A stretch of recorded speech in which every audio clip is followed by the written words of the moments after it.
வாசிக்கலாம். 1 தெசலோனிக்கேயர் புஸ்தகம் 5ஆம் அதிகாரம் 23-24. சமாதானத்தின் தேவன் தாமே உங்களை முற்றிலும் பரிசுத்தமாக்குவாராக. உங்கள் ஆவி, ஆத்துமா, சரீரம் முழுவதும் நம்முடைய கர்த்தராகிய இயேசு கிறிஸ்து வரும்போது குற்றமற்றதாய் இருக்கும்படி காக்கப்படுவதாக. உங்களை அழைக்கிறவர் உண்மையுள்ளவர், அவர் அப்படியே செய்வார். பாருங்க, உங்களை அழைத்தவர் உண்மையுள்ளவர், அவர் அப்படியே அவர் காரியங்களை செய்கிற தேவன். பாருங்க என் அன்பு சகோதரனே சகோதரியே, நாம் ஆராதிக்கும் தேவன் அவர் எப்படிப்பட்டவர்? ஏனால் வேதாகமத்திலே பல பரிசுத்தவான்கள் அவரை விவரித்து சொல்லியிருக்காங்க. அவருடைய வல்லமையை, அவருடைய அழகை, அவருடைய ஞானத்தை, அவர் எதில் சிறந்தார் என்பதை, அவர் எவ்வண்ணமாய் அந்த சேனைகள் துதிப்பதற்கு ஒப்பானவர் என்று பல காரியங்களை வேதாகமத்தில் இருக்கிற பரிசுத்தவான்கள் விவரித்து சொல்லி இருக்கிறாங்க. ஆனால் இந்த ஆராதனையிலே நான் ஒரே ஒரு வார்த்தை அவரை பற்றி சொல்ல வேண்டும் என்றால் அது ஒரே ஒரு வார்த்தை என்னவென்றால், உண்மையுள்ளவர். அவர் உண்மையுள்ள தேவன். எத்தனை பேர் ஆமேன்னு சொல்கிறீங்க? நீங்கள் வேதாகமத்தை கீழே வைத்துக் கொள்ளுங்க. நான் சொல்கிறேன், அவரை போல ஒரு உண்மையுள்ள தெய்வம் எங்கேயுமே கிடையாது. நீங்கள் எங்கே தேடினாலும் கண்டடைய மாட்டீங்க. அவர் ஒருவரே உண்மையுள்ள தெய்வன். எனக்கு அன்பானவர்களே, ஹல்லேலூயா. அவர் வாக்கிலே உண்மையுள்ளவர், அவர் பேச்சிலே உண்மையுள்ளவர், அவர் நம்மேல வைத்த அன்பிலே உண்மையுள்ளவர், அவர் நம்மோடு பண்ணியிருக்கிற அந்த உடன்படிக்கைக்கு உண்மையுள்ளவர், அவர் அழைத்த அந்த தேவன் உண்மையுள்ளவராய் இருக்கிறார். எனக்கு அன்பானவர்களே, எனவே உங்களை அழைத்த ஒரு தேவன் உண்மையுள்ளவராய் இருக்கிறபடியினால் அந்த உண்மையுள்ள தேவனுடைய கரத்திலிருந்து பரிபூர்ண ஆசீர்வாதங்களை உண்மையுள்ள மனுஷி பெற்றுக்கொள்வான். எத்தனை பேர் ஆமேன்னு சொல்ல விரும்புகிறீங்க? அவர் பெரியவர் தாங்க, அவர் துதிக்கு பாத்திரர் தான். வானம் அவருக்கு சிங்காசனம் தான், பூமி அவருக்கு பாதபடி தான். அவர் சேனைகளின் கர்த்தர் தான், எல்லாம் ரைட். ஆனால் அவர் தாழ்த்தப்பட்ட அந்த எளியவனை அவருக்காக அவளுக்காக மனம் இறங்கி அவர்களை உண்மையாய் நேசிக்கிறவரும் என்று வேதம் சொல்லுகிறது. மற்றும் அவர்களை உண்மையாய் அந்த எளியவர்களை காக்கிற தேவனுமாம். எனக்கு அன்பானவர்களே, அதில் இருக்கிற அந்த உண்மை இருக்கு பாருங்க, அது எங்கேயும் யார்கிட்டையும் அந்த தரம் கிடைக்காது. எனக்கு அன்பானவர்களே, நான் உங்களுக்கு சொல்லுகிறேன், அவரை போல உண்மை உள்ள ஒரு தேவன் இந்த பூமியிலே வானத்திலே எங்கேயும் கிடையாது. அவரிடத்தில் கரை இல்லை, அவரிடத்தில் பாவத்தின் கரைகள் அல்ல, எவ்வளவேனும் இருள் இல்லாத ஒரு தேவன். அவர் உயர்ந்தவரும், அவர் துதிக்கும் புகழுக்கும் மேன்மைக்கும் கனத்துக்கும் பாத்திரர் என்று வேதம் சொல்லுகிறது. ஏன் இதெல்லாம் அவர் பாத்திரர் தெரியுமா? ஏன்னா அவர் உண்மையுள்ளவர். எனக்கு அன்பானவர்களே, நம்ம ஆராதிக்கிற தேவன் உண்மையுள்ளவர். நம்ம சபையில் வந்து தேடுற ஒரு தேவன் உண்மையுள்ளவர். நம்ம குடும்பம் தொழுது கொண்டிருக்கிற தேவன் இவர் உண்மையுள்ளவர். இவருக்கு ஒப்பானவர் ஒருவனும் இல்லை, ஒருத்தியும் இல்லை. இவர் தான் உண்மையுள்ளவர். அவர் உங்களை அழைத்திருக்கிறார். அந்த அழைத்த தேவன் உண்மையுள்ளவர். எனக்கு அன்பானவர்களே, எத்தனை பேர் ஆமேன்னு சொல்றீங்க?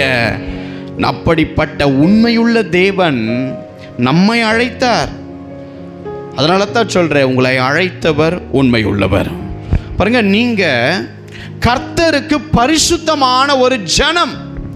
உலகத்தில் உள்ள எல்லா ஜனங்களிலும் உங்கள் தேவனாகிய கர்த்தர் உங்களை தமக்கு தேவை என்று சொந்தமாய் இருக்கும்படி அழைத்து தெரிந்து பிரித்தெடுத்து உங்களை நடத்தி கொண்டிருக்கிறார். எனக்கு அன்பானவர்களே, நீங்கள் திரட்சியான ஜனம் என்றதுனால கர்த்தர் உங்களை நேசிக்கல. நீங்க திரட்சியான ஜனம் என்பதனால கர்த்தர் உங்களை அழைக்கல, உங்களை தெரிந்து கொள்ளல. நீங்கள் சகல ஜனங்களிலும் கொஞ்சம் உள்ளவர்கள். அதனால தான் தேவன் உங்களை அழைத்தார். பாருங்க, நீங்கள் இன்றைக்கு உலகத்தால் வெறுக்கப்பட்டு இருக்கீங்க. இன்னைக்கு இன்று உலகத்தினால் நீங்கள் தள்ளப்பட்ட நிலைமையில் இருக்கலாம். இந்த உலகத்தினால் ஒதுக்கப்பட்ட நிலைமையில் இருக்கலாம். நீங்கள் உண்மையாய் நேசித்த நபர்கள் கூட உங்களை அவமானப்படுத்தலாம் எனக்கு அன்பானவர்களே. ஆனால் இதன் மத்தியிலும் கொஞ்ச அழகோடு, கொஞ்ச பலனோடு, கொஞ்ச ஞானத்தோடு, கொஞ்ச அந்த தாளந்தோடு, அறிவோடு இருக்கும் உங்களை உண்மையாய் இந்த இடத்திலிருந்து நேசிக்கிற ஒரு தேவன் வேறு எங்கேயுமே கிடையாது. ஹல்லேலூயா. உலகம் ஞானவான்களை தேடி போகும், உலகம் அழகுள்ளவர்களை தேடி போகும். ஆனால் எளியவனை, ஒன்றுக்கும் உதவாதவளை, எதுவுமே இல்லாதவளை தேடி வந்து அவளுக்கு உண்மையாக இருக்கிற ஒரு தேவன் நீங்க காமிங்க பார்க்கலாம். ஹல்லேலூயா. நம்மளை அந்த அளவுக்கு உண்மையோடு நேசிக்கிற ஒரு தேவன் அன்பானவர்களே. நான் சொல்றேங்க, அவர் தான் உங்களை உருவாக்கினார், அவர் தான் உங்களுக்கு சுவாசம் கொடுத்தார், அவர் தான் உங்களை அழைத்தும் இருக்கிறார். அந்த அழைத்த அழைப்பிலே அவர் சரியாய் உங்களை முடிவு வரைக்கும், ஓட்டம் முடிகிற வரைக்கும், உங்களுக்கு எக்ஸ்பைரி டேட் வர வரைக்கும், இந்த பூமியில் நீங்கள் விட போகிற கடைசி சுவாசம் வரைக்கும் அவர் உங்களை உண்மையாய் கைவிடாமல் அவர் நடத்துகிற அழைத்த தேவன் அவர். எனக்கு அன்பானவர்களே, எத்தனை பேர் ஆமென் சொல்ல முடியும்? உண்மை உள்ள தேவன் ஒருவர் நம் பக்கம் இருக்கிறார். அந்த தேவன் நம் பக்கத்தில் இருக்கிறதுனால அவர் நமக்காக வழக்காடுவாராம். வேதம் சொல்லுது, அவர் நமக்காக வழக்காடுவார், அவர் நம்மை தேற்றுவார், அவர் நம்மை விசாரிப்பார். என்னை விசாரிக்கிறதுக்கு யாருமே இல்லையே, எனக்காக வழக்காட யாருமே இல்லையே, என்னை தேற்ற யாருமே இல்லையே. சொல்றேன், உங்களை அழைத்த ஒரு தேவன் உங்கள் பட்சத்தில் இருக்கிறார். அவர் விசாரித்தால் போதும், அவர் உங்களை தேற்றினால் போதும், அவர் உங்களுக்காக வழக்காடினால் போதும். எனக்கு அன்பானவர்களே, ஹல்லேலூயா. அந்த தேவன் நிச்சயமாகவே உங்களை கைவிடவே மாட்டார். எத்தனை பேர் ஆமென்னு சொல்ல விரும்புறீங்க? அந்த தேவன் சிங்காசனத்தில் ஆதியிலே இருந்த பொழுதும் நம்மேல் உண்மையாய் இருந்தார். அந்த தேவன் மனுஷ ரூபம் எடுத்த பொழுதும், நமக்காக வந்து பாடுகள் அனுபவித்த போதும் நம்மேல் உண்மையாய் இருந்தார். நமக்காக சிலுவையிலே பாவங்களை போட்டு கொண்ட போதும் நம்மேல் உண்மையாய் இருந்தார். இன்றைக்கு ஆவியானவராக என்றென்றைக்கும் சதா காலங்களும் முடிவு வரைக்கும் நம்மை நடத்தி கொண்டிருக்கிற தேவன் இன்றைக்கும் உண்மையாய் இருக்கிறார். அதனால தான் வேதம் எபிரேயரில் சொல்லுகிறது, அவர் நேற்றும் இன்றும் என்றும் மாறாதவர்ங்க. மாறாத தேவன், உண்மையுள்ள தேவன். பாக்கியம். தேவன் இருக்கிற ஆலயத்திற்குள்ள வருகிறது பாக்கியம். தேவ தூதர்கள் தேவனுக்கு கனம் கொடுத்துகிற சபைக்குள்ள வருவது பாக்கியம். தேவ சத்தியம் வரும்பொழுது அந்த இடத்துல நம்ம உட்கார்ந்து இருக்கிறோமே பாக்கியம். தேவ பிரசன்னம் நம்மளை மூழ்கடிக்கிறது பாக்கியம். இதெல்லாம் நமக்கு தெரியாது. நமக்கெல்லாம் தெரிந்தது என்ன தெரியுமா? பாடு, கண்ணீர், வேதனை எப்போ மாறும்? எப்போ நான் கேட்டதை கொடுப்பீங்க? அற்பமானதையே நம்ம பார்ப்போம். அற்புதமானவைகள் இவைகளை காட்டிலும் அதிகமாக இருக்கிறது. அவரை வர்ணிக்க ஆரம்பிங்க. அவர் எவ்வளவு மகத்துவம் நிறைந்தவர் என்பதை நீங்கள் உங்களுக்குள்ள சொல்ல ஆரம்பிங்க. பயம் வரும் பொழுது பயத்தை ஓட்டுகிற என் தேவன் என்னோடு இருக்கிறார்னு சொல்ல ஆரம்பிங்க. எவ்வளவு மகிமை உள்ள ஒரு தேவன் நம் மத்தியிலே இருக்கிறார் அன்பானவர்களே. தாவீது அதனால தான் சொன்னார், பிரச்சனையின் போது சொன்னார் தாவீது, வானங்கள் உம்முடைய கரத்தின் கிரியை அறிவிக்கிறது ஆண்டவரே. ஆனால் அந்த வானம் கூட ஒரு நாள் அழிந்து போக ஆண்டவரே, ஆனால் நீங்கள் நிலைத்திருப்பீங்க ஆண்டவரே. எப்போ தெரியுமா சொன்னார்? தான் வாழ்க்கையில் பிரச்சனை அதிகரிக்கும் போது, எண்ணி முடியாத அளவுக்கு மன கஷ்டம், துக்கம் வரும்போது, இந்த தேவ மனுஷன் அந்த நேரத்தில் கர்த்தரை புகழ்றார். எப்படி தெரியுமா? வானம் உம்முடைய கரத்தின் கிரியையப்பா, இந்த வானம் கூட ஒளியும், ஆனால் உம்முடைய வார்த்தை ஒளியாது, நீங்கள் நிலைத்திருப்பீர் ஆண்டவரே. இந்த வானம் கூட வஸ்திரத்தை போல பழசா கூட மாறும், ஆனால் நீங்கள் என்னைக்குமே மாற மாட்டீங்க ஆண்டவரே. நீங்கள் உண்மை உள்ளவர் ஆண்டவரே என்று அந்த தேவ மனுஷன் பல பிரச்சனைகள் மத்தியிலோ பெரிய தேவன் உண்மையுள்ளவர், என்னை அழைத்தார், என் கூட இருக்கார், என்னை நடத்துவார், என் முடிவு மகிமையா இருக்கும்னு நம்பிக்கை அற்ற போது சொன்னார் பாருங்க. அதுதான் உண்மையானவே நம்பிக்கை. எனக்கு அன்பானவர்களே, ஹல்லேலூயா. நம்மை வழி நடத்தும் தேவன் உண்மையுள்ளவர். நம்மளை நேசிக்கிற தேவன் உண்மையுள்ளவர். எத்தனை பேர் ஆமென் சொல்றீங்க? ஹல்லேலூயா. பக்கத்தில் திரும்பி, உன்னை அழைத்தவர் உண்மையுள்ளவர் சொல்லுங்க.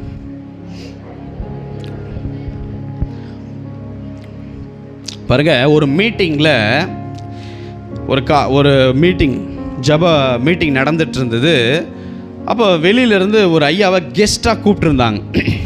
அப்போது அந்த ஐயா வந்து பேசும்போது என்ன சொல்லிட்டார் அப்படின்னா, நான் இப்போ ஒரு விடுகதையை கேட்பேன், இந்த விடுகதைக்கு கரெக்டான பதில் இந்த மீட்டிங்கில் யார் சொல்கிறீங்களோ அவங்களுக்கு நான் இவ்வளவு ரூபாயை கொடுப்பேன் அப்படின்னு அறிக்கை பண்ணிட்டார்.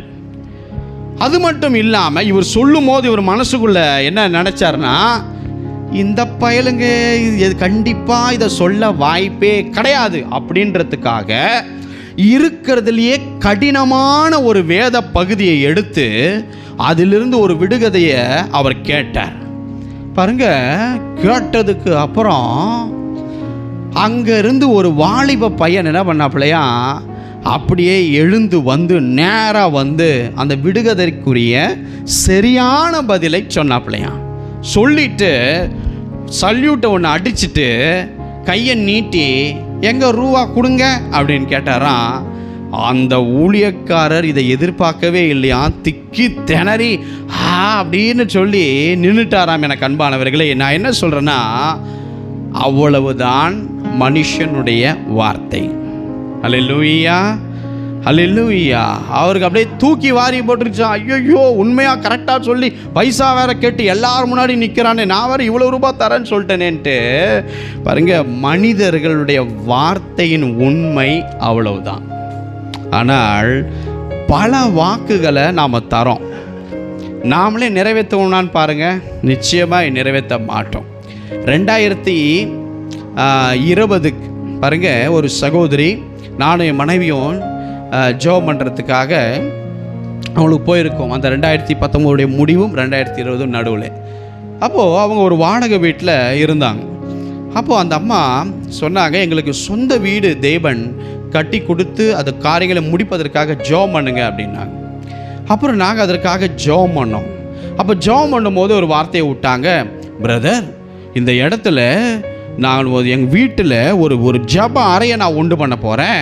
உண்டு பண்ணி மாதத்தில் ஒரு நாள் நீங்கள் வரும்போது அக்கம் பக்கத்தில் இருக்கவங்களாம் கூப்பிட்டு நான் அப்படியே சாப்பாடு போட்டுட்டு நான் வந்து ஜபத்தை நடத்த போகிறேன் பிரதர் அப்படின்னுமோ நாங்கள் மனசார ஆசீர்வதித்து ஜெபம் பண்ணோம். கர்த்தர் அந்த காரியங்களை வாய்க்க செய்தார். இன்றைக்கு வரைக்கும் அவங்க அந்த ஊர் பகுதியில் பல வீடுகள் பல கோடி ரூபாய் கட்டிகிட்டு இருக்கிறாங்க. அன்னைக்கு ஆசீர்வதித்த தேவன் இன்றைக்கு வரையும் செய்கிறார். ஆனால் அவங்க சொன்ன அந்த வார்த்தை இருக்குது பாருங்க, அதை அப்படியே காற்றுலே விட்டுட்டாங்க. அல்லேலூயா. இதுதான் பாருங்க, ஒரு மனுஷனுடைய வார்த்தை இவ்வளவுதான் உண்மை இருக்கும். எனக்கு அன்பானவர்களே, நான் உங்களுக்கு சொல்கிறேன். அதனால தான் நம்மளுடைய இந்திய நாட்டு அது தத்துவ ஞானி டாக்டர் ராதாகிருஷ்ணன் அவர் ஒரு ஸ்டேட்மெண்ட்டை அழகாக ஆங்கிலத்தில் சொல்லியிருந்தார். The man is basically disorder. அதாவது ஒரு மனுஷனுடைய சுபாவம் இயற்கையிலேயே உண்மை அற்றதாக காணப்படுகிறதா. ஹல்லேலூயா. இயற்கையிலேயே ஒரு மனுஷனுடைய சுபாவம் என்னவாம், உண்மை அற்றதாக இருக்குமா. அந்த தத்துவ ஞானி சொன்னார். ஆம் எனக்கு அன்பானவர்களே, ஒரே ஒரு தேவனால் மட்டும்தான் அந்த வாக்கை சரியாய் சொன்னதின்படியே நடத்த ஒருத்தரால் மட்டும்தான் முடியும். அவர்தான் ஜீவனுள்ளவர், அவர்தான் நாம் ஆராதிக்கிற தேவன், அவர்தான் நமக்காக உண்மையாக நிற்கிற தேவனும் கூட. அப்படிப்பட்ட தேவன் ஒரு பெரிய திட்டத்தை நம்ம வாழ்க்கையில் வைத்திருக்கிறார். இதை சபை புரிந்து கொள்ள வேண்டும். இல்லைங்க, எனக்கு இந்த மாதம் தேவை சந்திக்கப்பட்டு இந்த மாதம் சத்ருவை மேற்கொண்டா போதும், எனக்கு அதெல்லாம் தேவையில்லைங்க, அந்த பெரிய திட்டம் அவர் வச்சிருக்கிறதெல்லாம் எனக்கு தேவையில்லைங்கன்னு தயவு செய்து சொல்லாதீங்க. ஒரு பெரிய திட்டத்திற்காகத்தான் கர்த்தர் உங்களை அழைத்தார். ஒரு பெரிய திட்டத்திற்காகத்தான் சபையில் வச்சிருக்கிறார். ஒரு பெரிய திட்டத்திற்காகத்தான் அந்த தெருவிலே உங்களை வசிக்கும்படி கர்த்தர் வைத்திருக்கிறார். ஒரு பெரிய பெரிய காரியங்கள் உங்கள் ஆஃபீஸில், உங்கள் ஊழியத்தில், உங்கள் குடும்பத்தில், உங்கள் தெருவில் உங்களை வைத்து தான் கர்த்தர் எதையோ ஒன்று செய்ய போகிறார், அசைவை உண்டாக்க போகிறார் என்பதை நீங்கள் முதலாவது விசுவாசிக்க வேண்டும். காரணம், உங்களை அழைத்த தேவன் உண்மையுள்ள தேவன். எத்தனை பேர் ஆமேன்னு சொல்கிறீங்க? பக்கத்தில் திரும்பி, விலையேற பெற்ற அழைப்பு மேலே இருக்கு சொல்லுங்க பார்க்கலாம். ஹல்லேலூயா. நீங்க சாதாரணமானவங்க அல்ல. பக்கத்தில் திரும்பி சொல்லுங்க பார்க்கலாம். பாருங்க, நம்மளை அழைத்த தேவன் உண்மை உள்ளவர். இந்த நோவா ஐயாவுடைய நாட்களில் கர்த்தர் ஒரு உடன்படிக்கை செய்தார் பாருங்க. அது இன்னைக்கு வரைக்கும் அந்த தேவன் எவ்வளவு அழகாக கை கொள்றார் பாருங்க. சரி, நோவாவுடைய குடும்பத்தோடு கூட ஒரு உடன்படிக்கை பண்றார், ரைட். அவங்க மனுஷங்க. இந்த பேழையிலிருந்து வெளியே வருது பாருங்க, அதுக்கு கூட தேவன் உடன்படிக்கை பண்றாரு. அந்த ஜீவ ஜந்துக்கள் கூட மட்டும் இல்ல, இனிமேல் பூமியில உண்டாக போகிற ஜீவ ஜந்துக்கள் வரை கர்த்தர் செய்த உடன்படிக்கை இன்னைக்கு வரைக்கும் நிற்குதுங்க. ஹல்லேலூயா. பூமியை, இந்த ஹோல் பூமியை நான் இனிமேல் ஜலப்பிரளயத்தினால அழிக்க மாட்டேன், அப்படி அவர் எடுத்த அந்த தீர்மானத்தின் அந்த உண்மையை பாருங்க.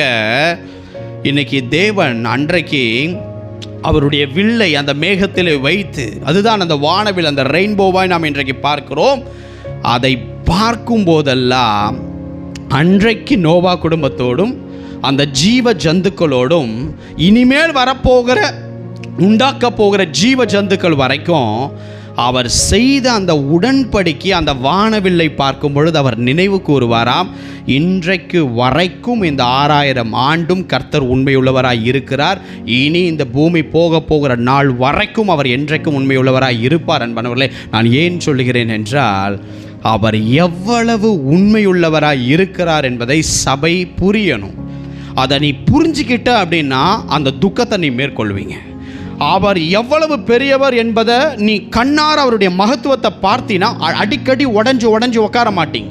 அடிக்கடி கைவிடப்பட்ட சூழ்நிலையில் நீங்களே மற்றவங்களை பலப்படுத்துவீங்க. ஏன்னா அவருடைய மகிமையை ஒருத்தன் பார்த்துட்டான் அப்படின்னா அவன் சாதாரணமாய் விழமாட்டான். அவன் தேவ பிரசன்னத்தில் விழுந்தாலும், அவன் மண்ணிலே விழுகிற சூழ்நிலை வந்தாலும், அவன் தேவனுடைய மேலே ஒரு நம்பிக்கை அபரிவிதமாய் காணப்படும். அந்த நம்பிக்கை உங்களுக்குள்ள வரணும். ஹல்லேலூயா. இந்த தொட்டாச்சிலிங்கி தெரியுமா? தொட்டாச்சிலிங்கி இருக்குல்ல, நான் ஸ்கூல் போகும்போது போயிட்டே இருக்கும்போது லஞ்ச் பாக்ஸை வச்சு அடிச்சுக்கிட்டே இருப்பேன் தொட்டாச்சிலிங்கி. அப்புறம் இங்கேருந்து காலை எக்ஸ் ஷேப்பில் அடிப்பேன். அது சுருங்கிறத நான் பார்க்கணும், அந்த தொட்டாச்சிலிங்கி. அந்த மாதிரி நம்மளுடைய வாழ்க்கை ஏதாச்சும் ஒரு பிரச்சனை, சலசலப்பு குடும்பத்துக்குள்ளே வந்த உடனே அவ்வளோதான், எல்லாம் இடிஞ்சு போச்சு, முடிஞ்சு போச்சு, எல்லாம் அவ்வளோதான். ரைட் சொல்கிறேன். இந்த தொட்டாச்சிலிங்கி மாதிரி இருக்காதீங்க. உண்மையுள்ளவர் நம்மளோடு இருக்கிறார். அவரை தாண்டி எதுவும் என் வாழ்க்கையில் நடக்கலை, அதுதான் அப்படி தான் எடுத்துக்கணும். ஒரு துக்கம் வருதுன்னா கர்த்தர்கிட்ட பெர்மிஷன் கேட்டு தான் அந்த துக்கம் எனக்கு வருது என்கிற கான்ஃபிடென்ட் நமக்கு இருக்கணும்.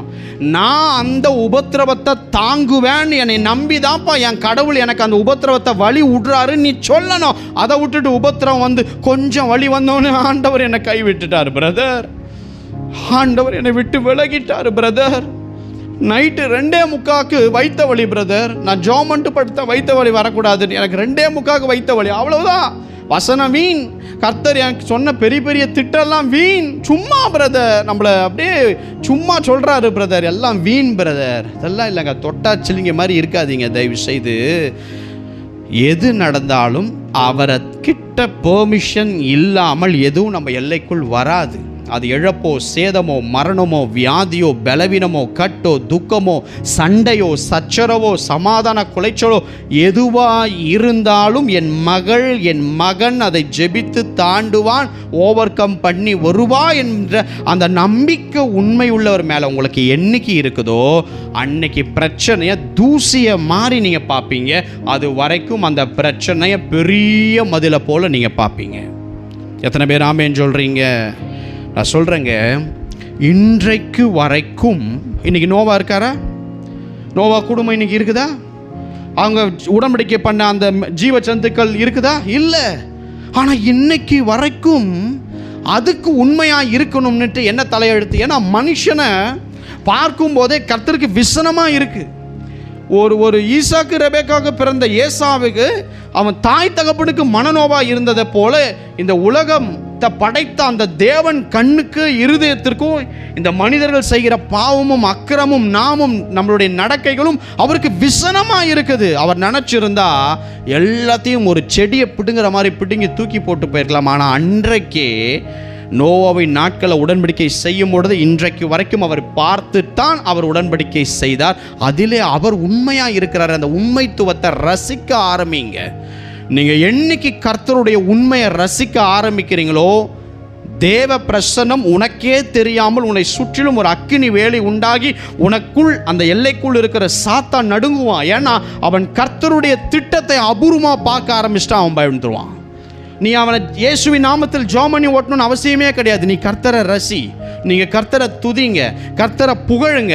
இது போதும். அவருடைய வல்லமை உங்கள் எல்லைக்குள் கடந்து வந்து சகலத்தையும் மேற்கொள்வீங்க. எனக்கு அன்பானவர்களே, பக்கத்தில் திரும்பி சும்மா நொச்சக்குன்னு சொல்லிக்கிட்டு இருக்காத. கர்த்தர் உண்மை உள்ளவர். சொல்லு. ஹல்லேலூயா, ஹல்லேலூயா, ஹல்லேலூயா. ஜபத்துக்கு போகிறவங்க ஒரு ஃபோனு காணோம், அதுக்கு கர்த்தருக்கும் என்னையும் பிடிச்சி நிற்க வச்சிட்டாங்க. பிரதர், இந்த ஃபோனை என் டிரைவர் எடுத்த மாதிரி எனக்கு தெரியுது, உங்கள் கண்ணில் பார்த்து சொல்லுங்க. எத்தனை மணிக்கு? அல்லேலூயா. ஒரு அம்மா, எங்கள் வீட்டில் ஸ்மார்ட் கார்டு ஆதார் கார்டு காணோம் சொல்கிறாங்க. நான் அப்படியே கம்முன்னு இருக்கிறேன். ஏம்மா, உன் ஆதார் கார்டு காணா நான் என்னம்மா பண்ணுவேன்? ஏதாவது ஒன்று நடக்கக்கூடாதுங்க, ஒன்று நடக்கக்கூடாது. அது யார் எடுத்தான்னு போய் பார்த்து சொல்லுங்களேன். என் வீட்டு எதிர்க்க ஒருத்தவன் சொன்னாங்க, பிரதர், அது ஏதோ பக்கத்து வீட்டில் முட்டை வாங்கி போயிருப்பாங்க போல. அந்த முட்டையில் ஒரு முட்டை தெரியாமல் கீழே விழுந்து உடஞ்சிட்டு இருக்குது. அது கிரகம் நமக்கு தெரிஞ்சவன் வீட்டு வாசலில் ஊந்துக்குது. உடனே ஃபோன், பிரதர், பக்கத்தில் இருக்கிறவன் முட்டை சூனியை வச்சிட்டான் பிரதர். அவனே வந்து அந்த முட்டையை 5 ரூபா வேஸ்ட்டாக போச்சேன்னு சொல்லிட்டு கிளம்பி இருக்கிறான்.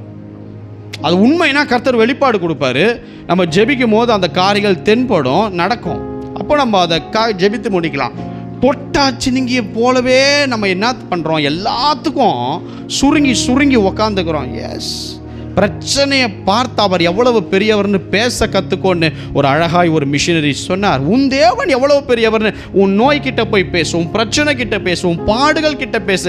அவர்கிட்ட போய் என் பிரச்சனை இவ்வளவு பெருசாக இருக்குதுன்னு போய் சொல்கிறத விட அதுக்கிட்ட போய் சொல்கிறா, உன் பிரச்சனை காட்டிலும் என் தேவன் பெரியவர் என்று அவர் சொல்லி ஒரு மிஷினரி சொன்னார். எனக்கு அன்பானவர்களே, நான் உங்களுக்கு சொல்கிறேன், அது மட்டும் இல்லை அன்பானவர்களே, 1000 தலைமுறைக்கும் அவர் அந்த உடன்படிக்கைக்கும் தயவுக்கும் அவர் உண்மையாக இருப்பார். தெரியுமா?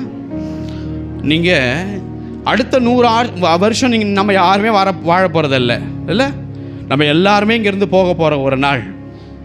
ஆனால் உங்களோடு பண்ணுற அந்த உடன்படிக்கையில் 1000 தலைமுறை வரைக்கும் அவர் உண்மையாக இருப்பார். எத்தனை பேர் ஆமென் சொல்கிறீங்க?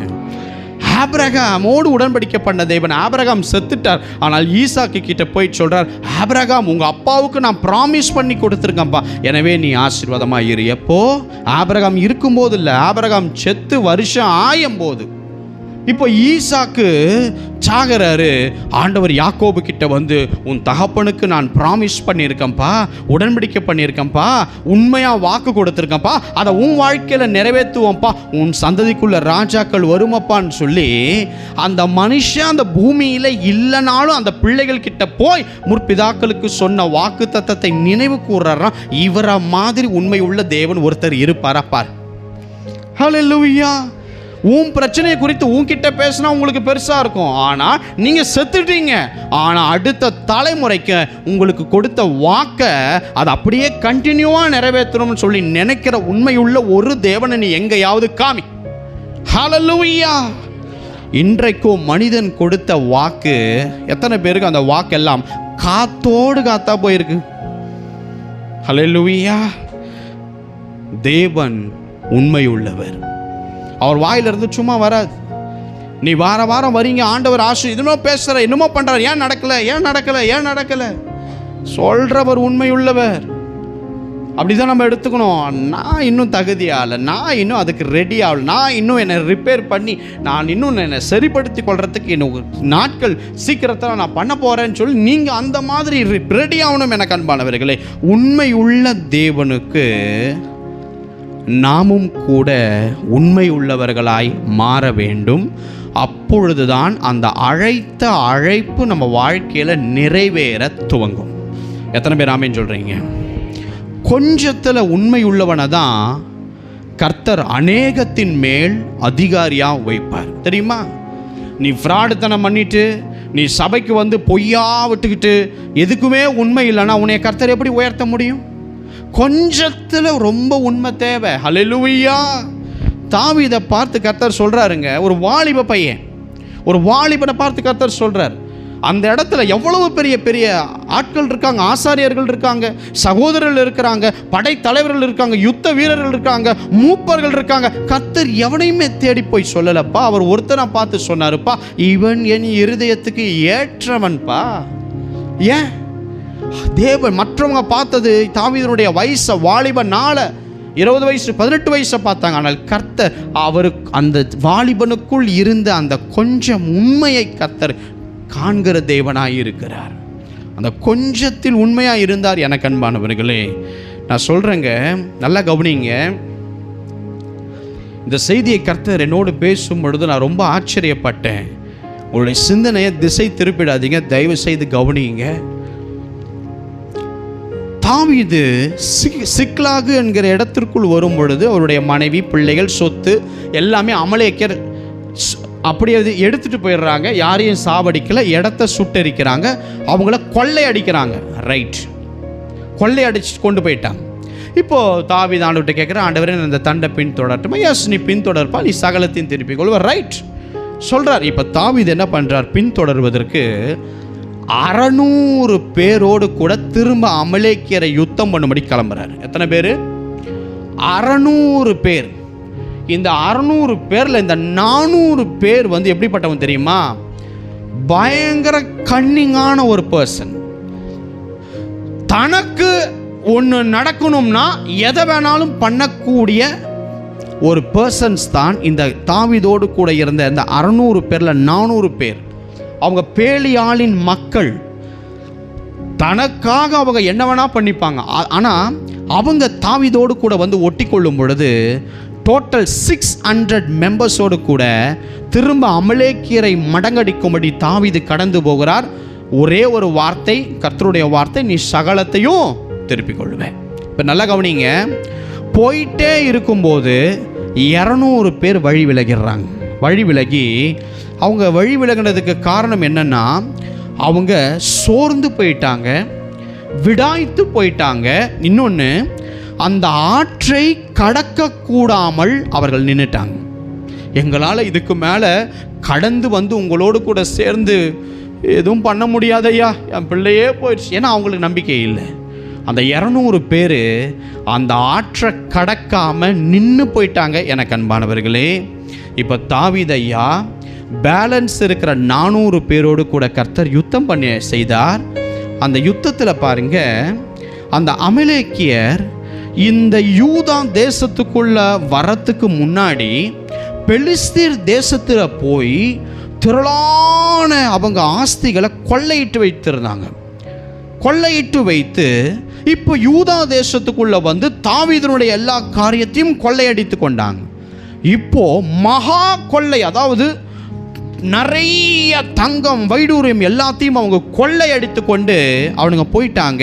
குடித்து நைட்டு டான்ஸ் ஆடி அப்படியே ஆடிக்கொண்டு இருக்கிறாங்க. இப்போதான் தாவீது இந்த 400 பேரோடு கூட யுத்தம் பண்ண கிளம்பி போகிறார். போய் கர்த்தருடைய கிருபையினால் அந்த யுத்தத்தில் ஜெயித்தார்.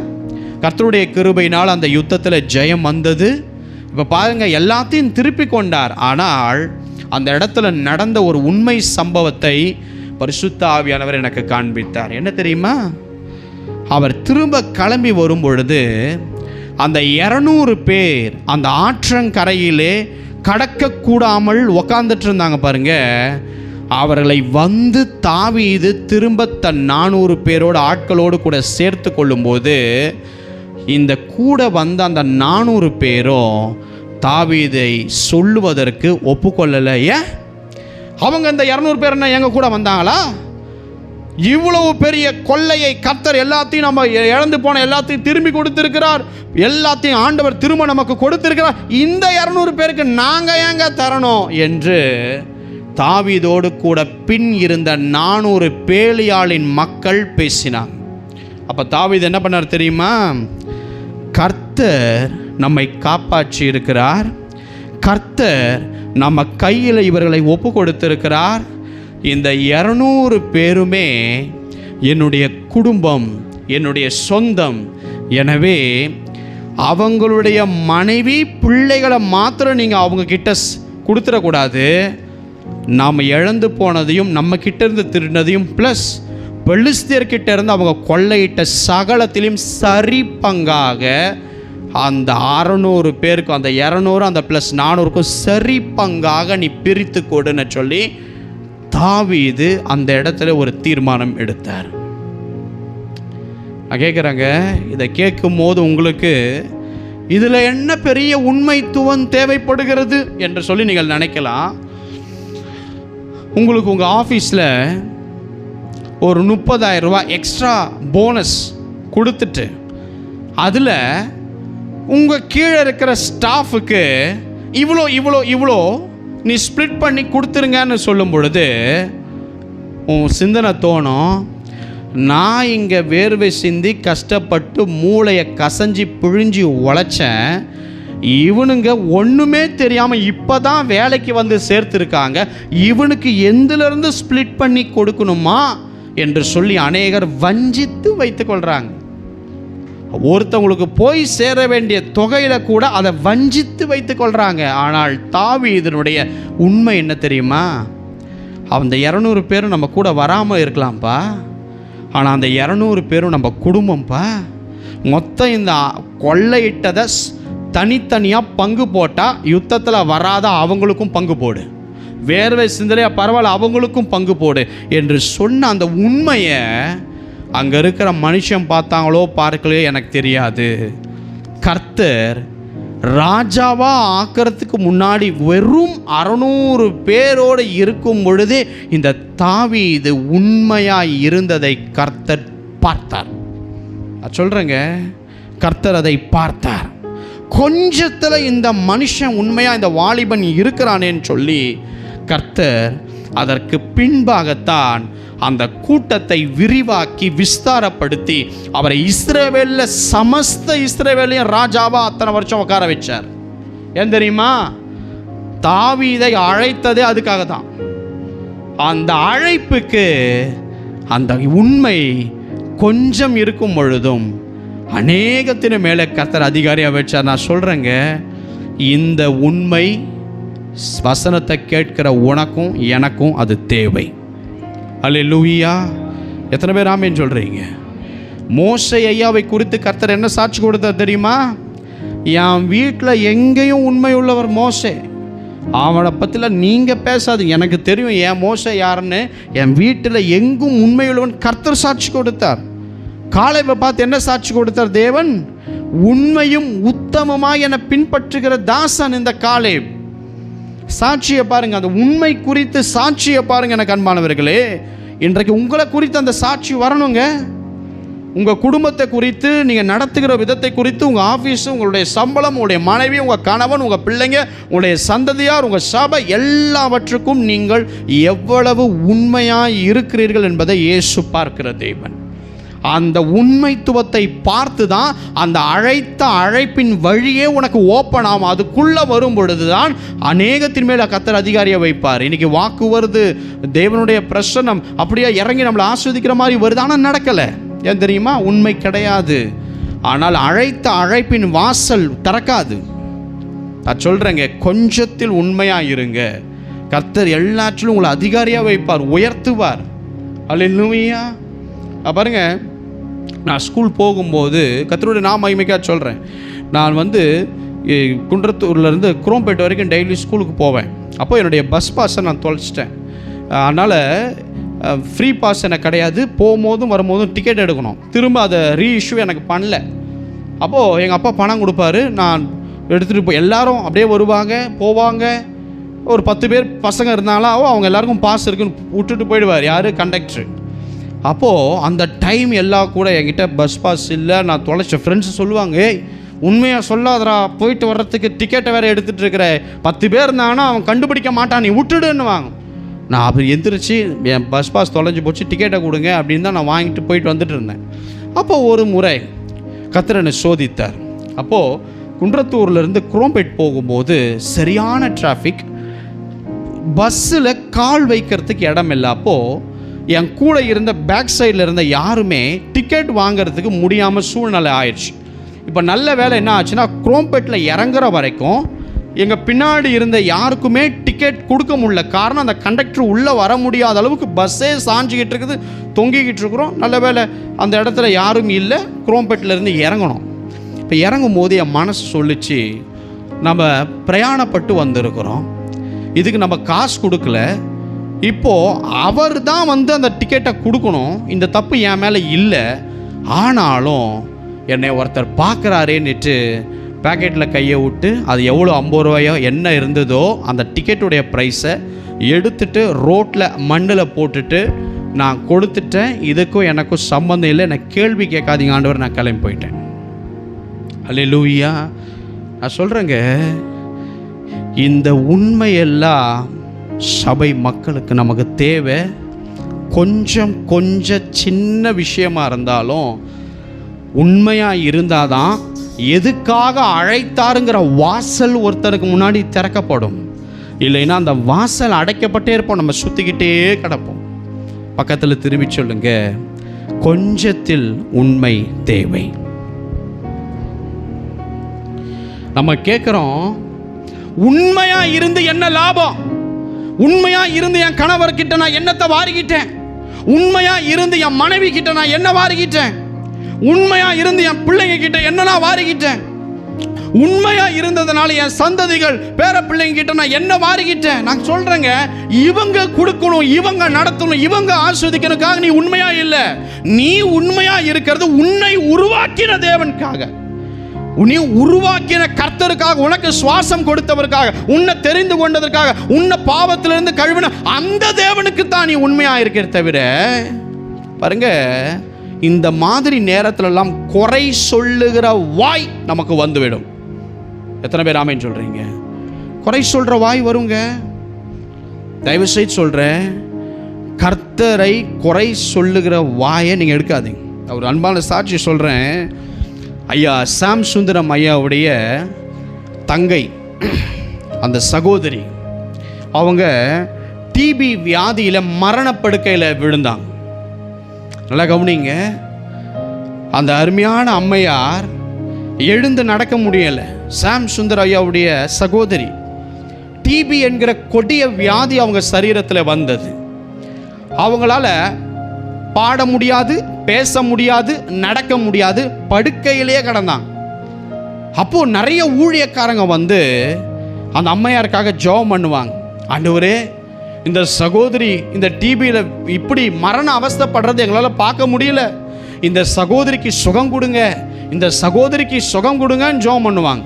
அப்போ அதே மாதிரி ஒரு 2 ஊழியக்காரர் இந்த அம்மையாரை பார்க்கும்படி வந்தாங்க. அவங்க 2 பேரும் அந்த அம்மையாரை பார்க்கும் பொழுது மனசு தாங்க முடியாத அளவுக்கு அழுகை. ஐயோ, கர்த்தருடைய ஊழியக்காரியா இருக்கிற உங்களுக்கு இப்படிப்பட்ட கொடி அந்த டிவி வந்து இப்படி அவஸ்தைப்படுறீங்களே, ஏன்னா சத்தம் வரமாட்டேங்குது, காத்து தான் வருது. அப்போ அவங்க என்ன பண்ணாங்க, நல்ல கண்ணை மூடி ஆண்டவர் சோங் கொடுக்க 2 பேர் ஜெபம் பண்ணாங்களாம். ஜெபத்தை கொஞ்ச நேரம் கழிச்சு முடிச்சாங்க. 2 பேருக்கும் துக்கம் தாங்கலை. அப்போ அந்த அம்மையாரை பார்த்து இந்த 2 ஊழியக்காரங்க சொன்னாங்களாம், கர்த்தர் நாங்கள் ஜெபிச்சா எங்கெங்கேயோ சுகம் கொடுக்கிறார், கர்த்தருக்கு உங்களுக்கு சுகம் கொடுக்க முடியலையே அப்படின்னு நினச்சி எனக்கு ரொம்ப வேதனையாக இருக்குதுன்னு 2 பேர் சொன்னாங்களாம். அப்போது அந்த படுக்கையிலே படுத்து கொண்டு சைகை காட்டுறாங்களாம், கிட்டவா கிட்டவா.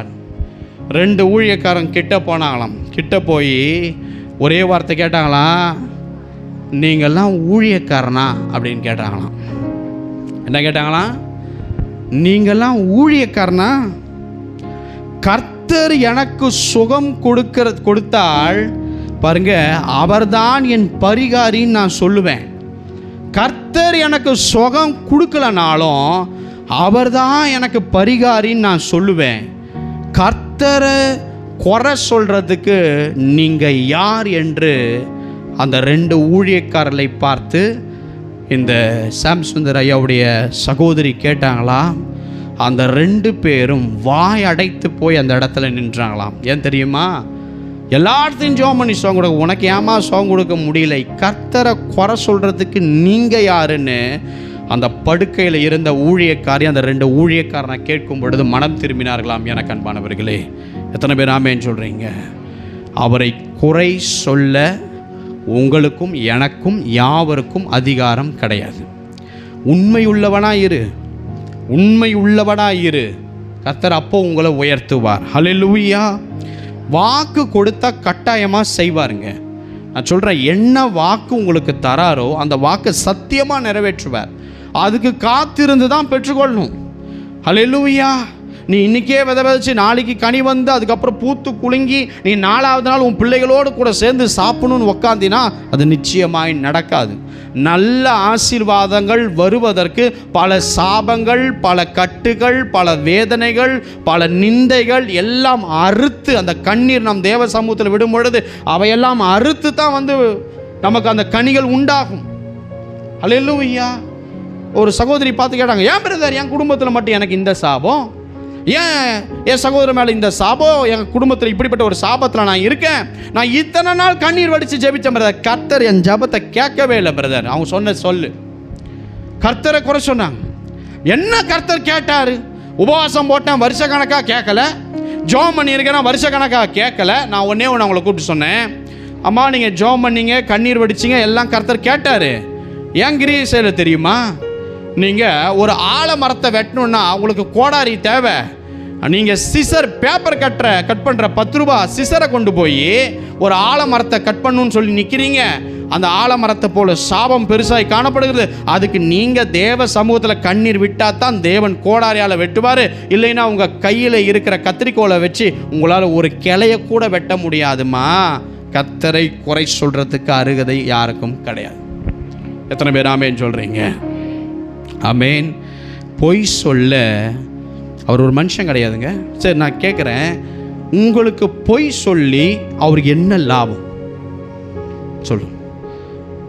நீங்கள் நல்லா இருக்கணும்னு நினைக்கிற ஒரு தேவன், உங்களை பாதுகாக்கிற தேவன், உங்களை கனப்படுத்துகிற தேவனுக்கு உங்களுக்கு இதை செய்கிறதுனால அவருக்கு என்ன லாபம்?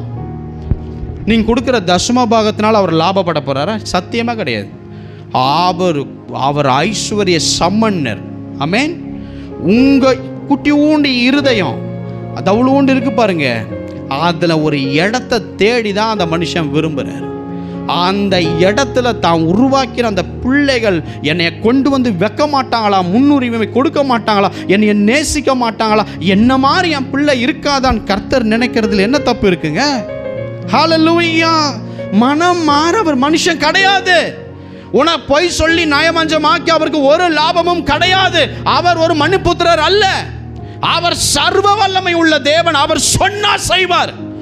அவர் நிர்ணயித்தா அது நடக்கும். அவர் தரிசனம் காத்தா அது நடக்க ஆரம்பிக்கும். அதுக்கு தேவை ஒன்னே ஒன்று, சபைக்கு உண்மை. அது இருந்தா போதும், நம் தேவன் நம்மளை ஆசீர்வதிப்பாருங்க. ஹல்லேலூயா. உண்மையா நான் சொல்றேங்க, ஒரே ஒரு 24 மணி நேரம் டைம் எடுத்துக்கோ.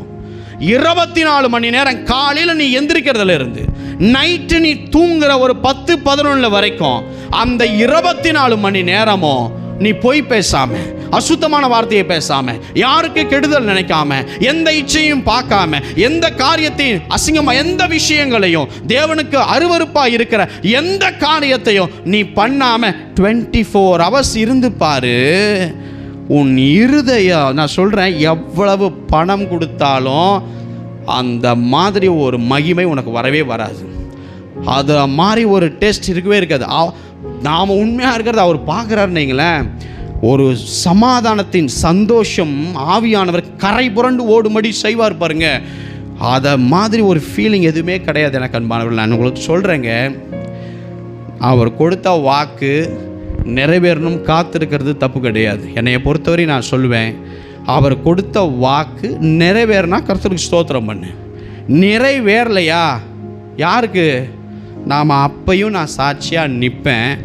நான் இந்த திருமணம் ஆகணும், குழந்தை பிறக்கணும், கடன் அடையணுன்றதுக்காக சபைக்கு வரலான்னு என்பதை கர்த்தருக்கு நீ முதல்ல எக்ஸ்பிளைன் பண்ணணும்.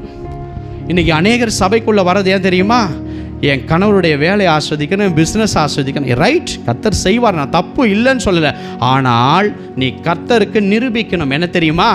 இதுக்காக நான் வரலப்பா, என் மேலே நீங்கள் ஒரு அழைத்தீங்க பாரு அழைப்பு. நான் பாவி துரோகியாக இருக்கும்போது 2000 வருஷத்துக்கு முன்னாடி நீங்கள் சிலுவையில் ஏறும்போது என்னை தீர்க்க தரிசனமாக பார்த்து நிர்வாணமாக ஏறினீங்களே, உங்களுக்கு போல நானும் உண்மையாக இருக்க என்னால் முடியாது.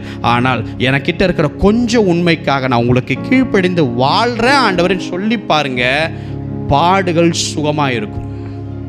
ஆமென், ஆமென். பேதுருவையா கிட்ட என்ன தெரியுமா சொன்னார்? உனக்கு பிடிக்காத இடத்துல கொண்டு போய் உன்னை அடிப்பாங்கப்பா.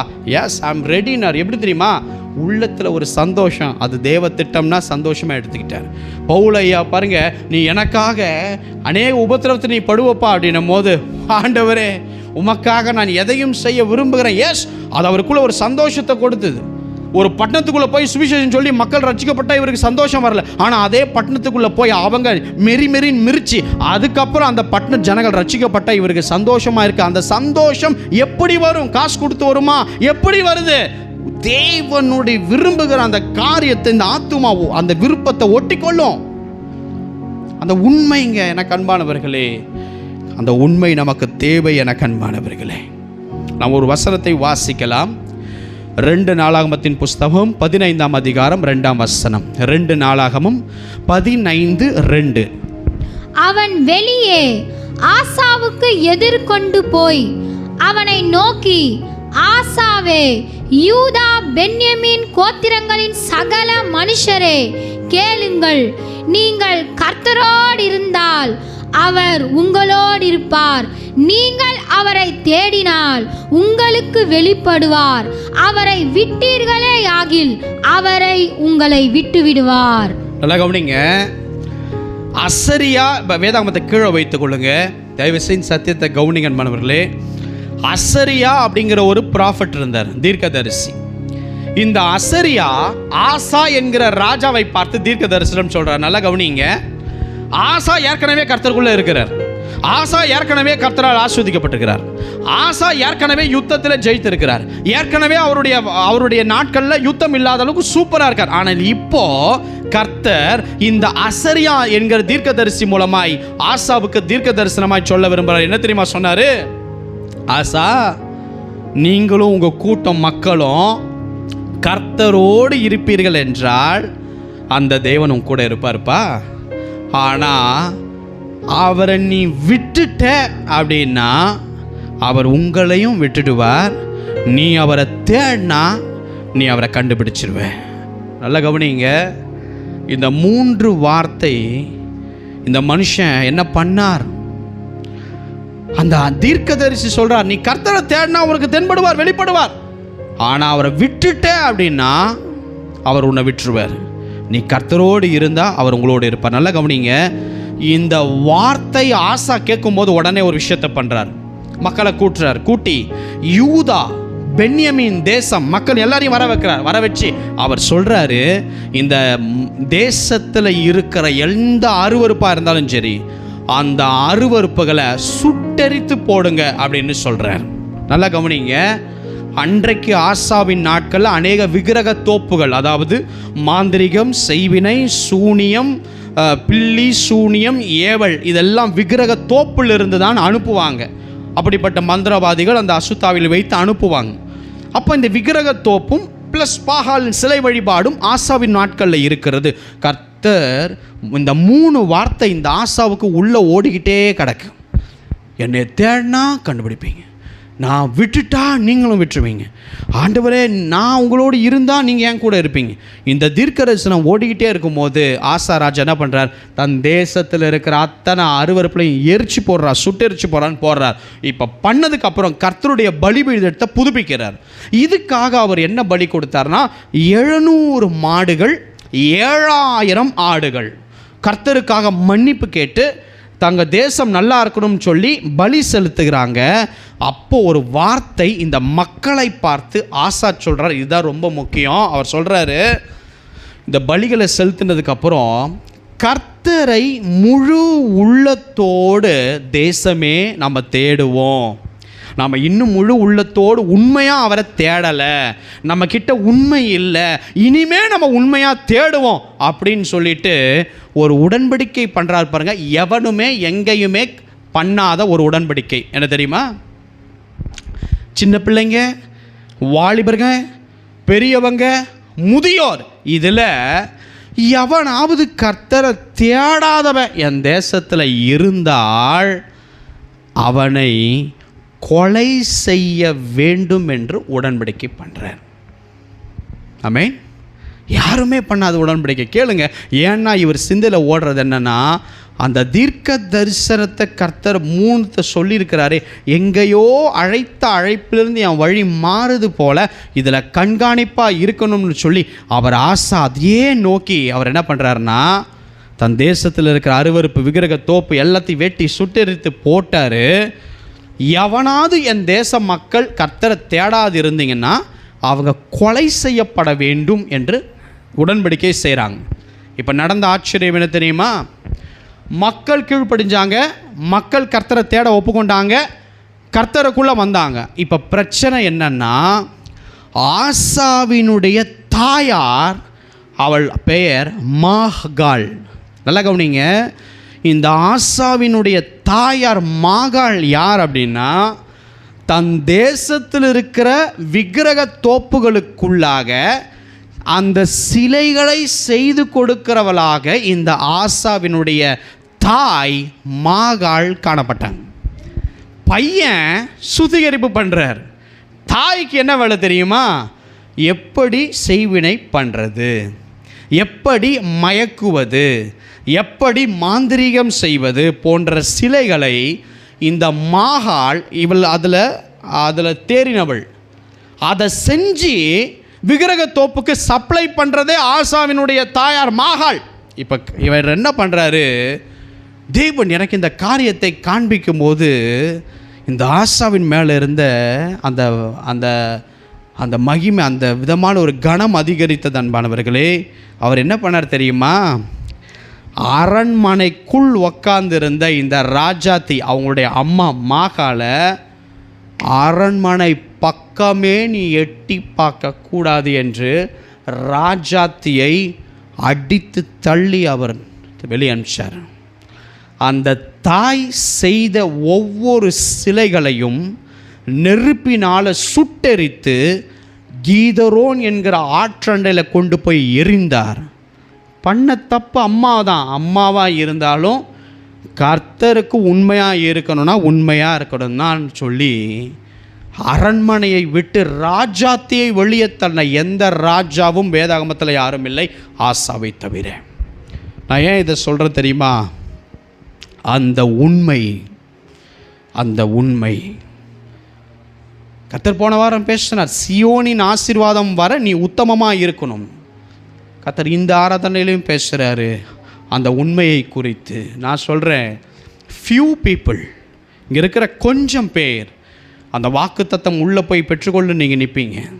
ஏன்னா கர்த்தர் உன்னை தகுதிப்படுத்துவதற்காக சின்ன சின்ன விஷயங்களையும் உனக்கு எடுத்து உரைத்து கொண்டு இருக்கிறார். எத்தனை பேர் ஆமேன்னு சொல்கிறீங்க? அது மட்டும் இல்லைங்க, கர்த்தரோ உண்மை உள்ளவர், அவர் உங்களை தீமையின் இன்று விலக்கி காத்து கொள்ளுவார் அப்படின்னு ஒரு வசனம் இருக்குது. அதே போலவே இந்த ஆசா அரசாண்ட 35 வருஷம் தன் தேசத்தில் சத்துருக்கள் உள்ளே வந்து யுத்தம் பண்ணுவதற்கு கர்த்தர் விடலை. அந்த உண்மையினால் தீமையிலிருந்து விலக்கி ரட்சித்து கர்த்தர் காத்து கொண்டார். இதுதான் அழைத்தவருக்கு அந்த தீர்க்க தரிசனம் வரும் பொழுது அவர் தன்னை உண்மையுள்ளவராய் மாற்றிக்கொண்ட உதாரணம். அன்பானவர்களை, நான் சொல்கிறேன், கர்த்தர் உங்களை உயர்த்துவார், கர்த்தர் உங்களை கனப்படுத்துவார். உங்கள் வாக்கு நிறைவேற போகுது. அதுக்கு இன்னும் உண்மை எனக்கு தேவைன்னு எத்தனை பேர் உங்களுக்கு தேவைன்னு சொல்ல விரும்புகிறீங்க? ஹல்லேலூயா. பாருங்க, இந்த சாமுவேல் தீர்க்கதரிசி இஸ்ரவேல் மக்களை பார்த்து ஒன்று சொன்னார். நான் கிழவன், நான் செத்து போக போகிறேன், என் வாழ்நாள் எல்லாம் முடிய போகுது, என் முடியெல்லாம் நரைத்து போயிடுச்சு. இப்போ சொல்கிறாரு, கர்த்தருடைய சந்நிதியில் நின்ற நான் என்னை குறித்து இந்த மக்கள் சாட்சி சொல்லட்டும் என்று சொன்னார். இப்போ அங்கே வந்த இஸ்ரவேல் மூப்பர்கள்லாம் அப்படியே ஸ்டன்னாகி நிற்கிறாங்க. ஏன்னா சாட்சி பொதுவாக எப்போ சொல்லணும்? ஒருத்தவங்க மரித்து போய் ஸ்தோத்திர கூட்டத்தில் அவங்களுடைய சுபாவங்கள், குணாதிசயங்கள், அவங்க செய்த நன்மைகளை நம்ம விவரித்து சொல்லலாம். உயிரோடு இருக்கும்போது ஒரு கேரக்டரை பற்றி நம்ம அதுக்காக தனியாக பேசுவோமா? நம்ம சிந்தனையில் நினைப்போம். இப்போ சாமுவேல் தீர்க்கதரிசி சொல்கிறாரு, நான் கர்த்தருடைய சந்நிதியில் நிற்கிறேன்ப்பா, நான் மயிர் ஆயிடுச்சு, நான் சாக போகிறேன், என் வாழ்நாள் முடிய போகுது, நீங்கள் சொல்லுங்கள் நான் யாருடைய எருதை எடுத்துக்கொண்டேன் சொல்லுங்கள் அப்படின்னாரு. அடுத்து, நான் யாருடைய கழுதையை எடுத்துக்கொண்டேன் சொல்லுங்கள் அப்படின்னாரு. நான் யாருக்கு ஊழியக்காரனா இந்த இடத்துக்கு சின்ன பிள்ளையாக வந்ததுலேருந்து இப்போ சாக போகிற இந்த நாள் வரைக்கும் நான் யாருக்காவது அநியாயம் செய்தேனா சொல்லுங்க அப்படின்னு மக்களை பார்த்து கேட்டார். அவர் சொன்னார், இங்கே வந்த நாள் முதல் இன்னைக்கு வரைக்கும் நான் யார்கிட்டையாவது கண்சாடை காட்டியோ காரியத்தை செய்தோ அந்த பரிதானம் வாங்குகிற அந்த காரியத்தை என்கிட்ட நீங்கள் பார்த்தீங்களா அப்படின்ட்டு சாமுவேல் தீர்க்கதரிசி மக்களை பார்த்து கேட்குறாரு. அந்த மக்கள் ஆடி போய் சொல்கிறாங்க, ஐயா நீங்கள் யார்கிட்டையும் பரிதானம் வாங்குறதும் இல்லை, நீங்கள் யார்கிட்டையும் லஞ்சமும் வாங்கலை, நீங்கள் யார்கிட்டையும் பொய் சாட்சியும் சொல்லலை, நீங்கள் யாருடைய இருதையும் எடுத்துக்கொள்ளலை. ஏன் தெரியுமா? இந்த வார்த்தை அவர் வேதனையோடு சொன்னதுக்கு காரணம், அவருடைய 2 பசங்க, சாமுவேல் தீர்க்கதரிசியுடைய 2 பசங்களும் இஸ்ரவேலை நியாயம் விசாரிக்கிறத நியாயாதிபதிகளாக சாமுவேல் வைத்திருந்தார், கர்த்தர் வைத்திருந்தார். ஆனால் அந்த 2 பேரும் பணத்துக்காக ஊழியம் செய்தவர்களாக இருந்தாங்க. அந்த 2 பேரும் கமிஷன் வாங்கி கொண்டு தீர்க்க தரிசனம் உரைத்தாங்க. பணம் வாங்கி கொண்டு பணம் இருக்கிறவனை ஒரு மாதிரி ஆஸ்வதிக்கவும், பணம் இல்லாத ஏழைக்கு அந்த தோத்திரம் போ, கிளம்பு போ, இந்த மாதிரி காரியத்தை சாமுவேல் தீர்க்கதரிசியுடைய 2 பசங்க செஞ்சதுனால அந்த ஐயாவுக்கு மனநோவாய் இது இருந்ததுனால அவர் சொன்னார், இங்கே இருக்கிறவங்க யாராவது என்னை குறித்து தப்பாக சாட்சி கொடுத்தீங்கன்னா நீங்கள் சொன்ன அத்தனையும் நான் ரிட்டர்ன் பண்ணிடுறேன். எடுத்துக்கொண்டா நீ சொன்னீங்கன்னா அந்த எருதை நான் திரும்ப தரேன். உன் கழுதையை நான் இவ்வளோ எடுத்துக்கிட்டேன், நீ சொன்ன அந்த கழுதையை நான் ரிட்டர்ன் பண்ணுறேன். நான் தப்பு பண்ண நீ சொல்லு, நான் கொடுத்துட்றேன் ரிட்டர்ன் அப்படின்னார். அன்பானவர்களே, நான் இந்த இடத்துல பார்க்குற அவருடைய உண்மை. எத்தனை பேர் ஆமேன்னு சொல்கிறீங்க? சகேயு வீட்டில் உண்மை இல்லை, உண்மைதான். கர்த்தருடைய ஆசீர்வாதம் சகேயு வீட்டில் இறங்குவதற்கு பாத்திரவன் இல்லை, உண்மைதான். ஆனால் அவன் அதை ஒப்புக்கொண்டான் பாருங்க, அதுதான் மேட்ரு. நான் உண்மை இல்லாதவன் அவன் ஒப்புக்கொண்டான் பாருங்க, உண்மையான ஆசீர்வாதம் அவன் வீட்டில் கொட்டி இருந்தது. அவனை நினச்சான் அது உண்மையான ஆசீர்வாதம். ஆனால் அவன் ஒப்புக்கொண்டதுக்கு அப்புறம்தான் உண்மையான கர்த்தருடைய ஆசீர்வாதம் அவன் வீட்டை தேடி அன்றைக்கி வந்தது. எத்தனை பேர் ஆமேன்னு சொல்ல விரும்புகிறீங்க? ஹல்லேலூயா. கடைசியாக ஒரு வசனத்தை பார்த்து நாம் சீக்கிரம் முடிக்கலாம். 1 சாமுவேல் 8ஆம் அதிகாரம் 4-5. 1 சாமுவேல் 8:4-5. அப்பொழுது இஸ்ரவேலின் மூப்பர் எல்லாரும் கூட்டம் கூடி ராமாவில் இருந்த சாமுவேலின் இடத்தில் வந்து, இதோ நீர் முதிர் வயதுள்ளவரானீர், உம்முடைய குமாரர் உம்முடைய வழிகளில் நடக்கிறதில்லை, ஆகையால் சகல ஜாதிகளுக்குள்ளும் இருக்கிறபடி எங்களை நியாயம் விசாரிக்கிறதற்கு ஒரு ராஜாவை ஏற்படுத்த வேண்டும் என்றார்கள். நல்லா கவனிங்க, அவர் திரும்ப சொல்றாரு, நான் முதிர் வயதுள்ளவன், சாக போகிற நாட்கள் வந்துருச்சு அப்படின்ட்டு அவர் ஒரு புறம் சொல்லி கொண்டிருந்தாலும், இப்போ மக்கள் என்ன பண்ணுறாங்க, ஐயா உங்களுக்கு ரொம்ப வயசாயிருச்சு, உங்களுக்கு இருக்கிற 2 பசங்களும் பேலியாளின் மக்களாக இருக்கிறாங்க, அவங்க கை வாக்கு அவங்க நாவு எதுலேயும் சுத்தம் இல்லை, உண்மை இல்லை, நீங்கள் நடந்த வழியில் உங்கள் பிள்ளைங்க நடக்கலையா, அதனால் எங்களை நியாயம் விசாரிக்க ஒரு ராஜாவை ஏற்படுத்திட்டு போயிடுங்க ஐயா, எங்களுக்கு ஒரு ராஜா வேணும் எங்களை நியாயம் விசாரிக்க. இப்போ நல்லா கவனிங்க, இந்த இடத்துல வார்த்தை வந்தபோது இந்த சாமுவேல் தீர்க்கதரிசி கர்த்தர் சமூகத்தில் போய் அழுதார், ஆண்டவரே ஒரு ராஜா வேணும்னு கேட்குறாங்க ஆண்டவரே. அப்போது கர்த்தர் உடைந்து போய் பேசின ஒரு வார்த்தை என்ன தெரியுமா? சாமுவேல், ஜனங்க என்ன கேட்குறாங்களோ அதை அப்படியே கேட்டு செய்ப்பா. அதுக்கு பின்னாடி என்ன தெரியுமா அவர் சொன்னார்? ஜனங்க ராஜாவை கேட்குறாங்களா, ராஜாவை ஏற்படுத்தியிருப்பா. அவருக்கு ஒன்றும் புரியல சாமுவேல் தீர்க்கதரிசிக்கு. அப்படியே நிற்கிறார். அப்போ ஆண்டவர் சொல்கிறாரு, அவங்க உன்னை தள்ளலை, நான் அவங்கள ஆளாதபடி என்னைய தான் சாமுவேல் தள்ளிட்டாங்க அப்படின்னாரு. பாருங்க, இந்த வார்த்தை அந்த உண்மை உள்ள தேவன் எவ்வளவு வலியோடு தன் தீர்க்கதரிசிக்கிட்ட பேசியிருப்பார். அந்த மக்கள் நீ உன்னை தள்ளலை, நான் அவங்கள ஆளக்கூடாதுன்னு என்ன தள்ளிட்டாங்க, அதனால் ராஜாவை ஏற்படுத்த சொல்கிறாங்களா, ஏற்படுத்தியிருப்பா அப்படின்னு சொல்கிறார். அப்போது அவர் ஜெபம் பண்ணுறாரு. அவருக்கு அது பிடிக்கலை. அந்த ராஜாவை ஏற்படுத்துகிற அந்த காரியம் அவருக்கு தகாததாய் காணப்பட்டதுன்னு பைபிள் சொல்லுது. அப்புறம் கேட்டுட்டாங்களே அப்படின்னு கர்த்தர் ஏற்படுத்தும் பொழுது அந்த பென்யமீன் கோத்திரத்தை சார்ந்த சவுல் என்கிற ராஜாவை ஏற்படுத்தினார். அவன் ரொம்ப ஹைட்டு, அவனுடைய தோளுக்கு கீழே தான் எல்லாரும் கம்மியாக இருக்கிற அளவுக்கு அவன் நல்ல ஹைட்டான ஒரு பென்யமீன் கோத்திரத்தை சார்ந்த ஒரு பராக்கிரமசாலி. அவன் ஒரே ஒரு வருஷம் அரசாண்டு முடிக்கிறான். 2வது வருஷம் அவன் அரசாளுகிற அந்த காலங்கள் வருது. அப்போ அவனும் ராஜாவாகி 1 வருஷம்தான் முடிஞ்சிருக்குது, 2வது வருஷம் துவங்குது. அந்த டைமில் அவன் ஒரு காரியத்தை செய்கிறான். அன்பானவர்களே, இந்த பெலிஸ்தியர்கள் இஸ்ரவேலோடு கூட யுத்தம் பண்ணும்படி 30,000 ரதத்தை கொண்டு வந்தாங்க பெலிஸ்தியர்கள். அதில் 6,000 குதிரை வீரர்கள் வந்தாங்க. இதை பார்த்துட்டு இந்த சவுல் ராஜாவுக்கு, ஆஹா, நம்ம இப்போ தான் 1 வருஷம் ராஜாவாக உக்காந்துருக்குறோம், கர்த்தர் உட்கார வச்சாருன்னு சொன்னார், இப்போ நம்மளை போட்டு தள்ள 30,000 ரதம் 6,000 குதிரை வீரர்கள் வராங்க, அதுவும் கடற்கரை மணலை போல் இருக்குதுன்னு சவுல் சொல்கிறாப்புல. அதனால் இவங்களுக்கு பயந்து சவுலோடு இருந்த மக்கள் ஓடி போய் காட்டுக்குள்ளே ஒளிஞ்சிக்கிட்டாங்க, கூடாரங்களுக்குள்ளே, அதாவது கெபிக்குள்ளே போய் ஒளிஞ்சிக்கிட்டாங்க, குகைக்குள்ளே போய் ஒளிஞ்சிக்கிட்டாங்க, கண் மலைக்குள்ளே போய் ஜனங்க ஒளிஞ்சிக்கிட்டாங்க. இதை பார்த்துட்டு சவுல் ஒரு தீர்மானத்தை, பொறுமையை இழந்து ஒரு விஷயத்தை செய்கிறான். அப்போது சாமுவேல் தீர்க்கதரிசி வருவார்னு 7 நாள் காத்திருக்கிறாப்புல. 7 நாள் ஆகி சாமுவேல் தீர்க்கதரிசி வரலை, கில்காலுக்கு வரலை. அப்போது ஜனங்க உடனே சிதறி போயிட்டாங்க சவுல் ராஜாவிடம் இருந்து. அப்போது என்ன பண்ணுறாப்புல இந்த சவுல் என்றால், சர்வாங்க தகன பலியை, சமாதானத்தின் அந்த பலியையும் கொண்டு வாருங்கள் அப்படின்னு சொல்லி இந்த லேவியர்கள் செய்ய வேண்டிய இந்த ஆராதனை பலிகளை இந்த ராஜா தன் கையிலே செய்யும்படி எடுத்துக்கொண்டான். இப்போது பாருங்க, இந்த பலிகளை கொடுத்து முடித்த உடனே அங்கே சாமுவேல் தீர்க்கதரிசி கிளம்பி வராரு.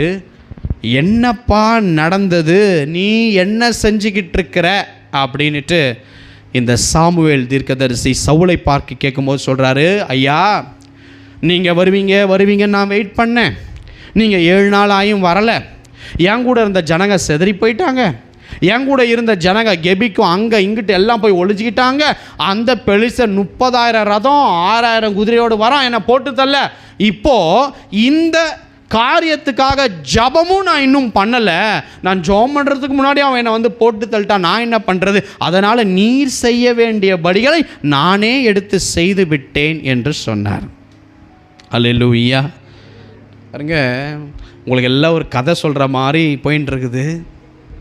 ஆனால் இதுக்குள்ளாக அநேக காரியங்கள் இருக்குது. நமக்கு இருக்கிற அந்த 1.5 மணி நேரத்தில் எல்லாத்தையும் விவரித்து சொல்ல முடியாது. தேவையானவன் பிடித்துக்கொள், அவ்வளோதான். அப்போது ஒரு ஊழியக்காரன் செய்ய வேண்டிய காரியத்தை ஊழியக்காரன் செய்யணும். ஏன்னா அவங்க அழைப்பு பெற்றவங்க. நீ ராஜாவாக அழைப்பு பெற்று 1 வருஷம் தான் உட்காந்துருக்கிற, நீ இந்த பலிகளை செஞ்சுட்டியன்னு கர்த்தர் மனஸ்தாபப்பட்டார். அப்போ சாமுவேல் தீர்க்கதரிசி சொன்னார், உன் ராஜா அந்த சிங்காசனம் உனக்கு நிலை நிற்காது அப்படின்ட்டார். நிலைக்காது, உன் சந்ததிகளை ஆளும்படி நிலைக்காதுன்ட்டார். அதுக்கப்புறம் கூட இந்த சவுல் தைல குப்பினால் அபிஷேகம் பண்ணப்பட்டவருங்க. சவுல் சாமுவேல் தீர்க்கதரிசி அந்த தைல குப்பியை கொண்டு போய் வைத்து முத்தம் செய்து அபிஷேகம் பண்ணி ஏற்படுத்தின அவரால் 1 வருஷத்துக்கு மேலே அந்த 2வது வருஷத்துலேயே அப்படியே உண்மை இல்லாமல் விட்டார். அதுக்கப்புறமும் அமலேக்கியரை போய் நீ மடங்கடி சங்கரி அவனுடைய ஆடு மாடு மிருக ஜீவன் எல்லாத்தையும் கொன்னுட்டு வான்னு சொன்னால் அதில் உதவாததை மட்டும் கொன்னுட்டு நல்ல கொழுமையாக இருக்கிறதெல்லாம் தேசத்துக்கு கொண்டு வந்து அதுலேயும் கர்த்தரை மனஸ்தாபப்படுத்தும் பொழுது கர்த்தர் சொன்னார், இவனை விட்டுடு, இவன் ரொம்ப வருஷம் ஆள்ற மாதிரி இருக்கும், ஆனால் நான் இப்போயே அவனை தள்ளிட்டேன், இனிமேல் ஒருத்தனை நான் உருவாக்குவேன் அப்படின்னு சொல்லி கர்த்தர் என் இருதயத்துக்கு ஏற்ற ஒரு மனுஷனை தேடி அவனை இந்த சவுல் சிங்காசனத்தில் உட்கார நான் கொண்டு வருவேன்னு கர்த்தர் கிரியை செய்தார். அது வரைக்கும் ராஜா சவுல் தாங்க. ஆனால் கர்த்தரை பொறுத்தவரையும் ராஜா சவுல் இல்லை, தாவீது தான். அந்த வாலிபனை தேவன் ராஜாவாக பார்த்தார். ஏன் தெரியுமா? அந்த உண்மை அந்த சவுல் ராஜா கிட்ட சுத்தமாய் இல்லை. அது மட்டும் இல்லை, பொறுமை அவரிடத்தில் இல்லை, கீழ்ப்படிதல் அவர்கிட்ட இல்லை, கட்டளையை காத்து கொள்வது அதுவும் இல்லை. கட்டளையை தள்ளி அவன் பலி செலுத்தினான். முடிவிலே உண்மையுள்ளவனுக்கு அந்த ராஜ்ய பாரத்தை தேவன் ஏற்படுத்தினார். எனவே ஆசா உண்மையுள்ளவராய் இருந்தார். அதை போல நாம் உண்மையுள்ளவர்களாய் கர்த்தருக்காய் மாறுவோம். என அன்பானவர்களே, தாவீதை போல தேவனுடைய இருதயத்துக்கு ஏற்றவனாக நம்முடைய வாழ்க்கையை மாற ஒப்பு கொடுப்போம். காரணம், நம்மளை அழைத்த தேவன் அவர் உண்மையுள்ளவர். அந்த அழைப்பு உன் வாழ்க்கையில் நிறைவேறப் போகுது. எதெல்லாம் ஃப்ராடுத்தனம் பண்ணுறையோ அதை இன்றைக்கே விட்டுட்டு மனம் திரும்பி உன் மனைவிக்கு உன் கணவனுக்கு உன் உண்மை புரியலைன்னா பிரச்சனையே கிடையாது. உன்னை உருவாக்கின கர்த்தர் உன்னை பார்க்கும் பொழுது அவருக்கு முன்னாடி மாத்திரம் நீ உண்மை உள்ளவராய் நீ காணப்பட்ட அது போதும். உன்னுடைய அழைப்பின் நாட்கள் அது நடைபெற அந்த வாசலுக்குள்ள தேவ மகிமை உன்னை கொண்டு வரும். அதற்கு பின்பதாய் அந்த மகிமை உன்னை அழகாய் நடத்தும். காரணம், உங்களை அழைத்தவர் அவர் உண்மையுள்ளவர். அதே போல் நீங்களும் உண்மையுள்ளவர்களாய் மாறுங்க.